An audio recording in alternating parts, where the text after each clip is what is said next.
Welcome to our channel. Today we how to authenticate Squarespace commerce payments settings, beginner guide step by step clearly.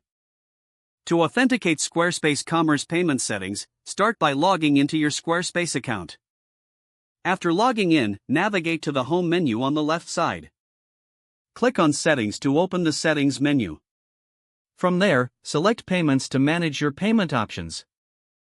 In the Payments section, you will see the available payment processors. Choose the payment processor you want to set up, such as Stripe or PayPal. If you select Stripe, click on Connect Stripe.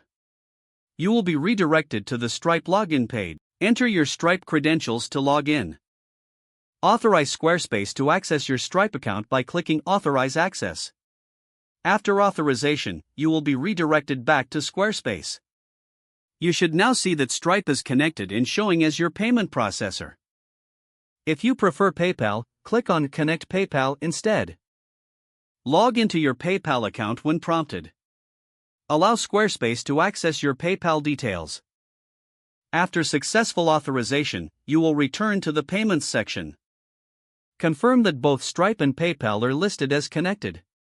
If applicable, enable any additional payment options like Apple Pay or Google Pay. Make sure to save all changes before leaving the settings menu. Finally, test your payment settings by making a small test purchase on your site. This will ensure everything is functioning correctly. If the page does not load, refresh the browser or try again in a private or incognito window. Make sure you are using the correct email address, then retype it carefully to avoid small typos. If your password is not accepted, use the reset option and create a new strong password you can remember. Check your spam folder for verification or security emails, then complete any requested confirmation steps. Enable two-factor authentication if available to improve account security and reduce unauthorized access risk. After signing in, review your profile details so your contact information and settings are accurate and current.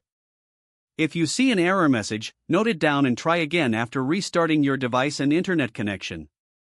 Log out when you finish, especially on shared devices, to keep your account and payment information secure. If the page does not load, refresh the browser or try again in a private or incognito window.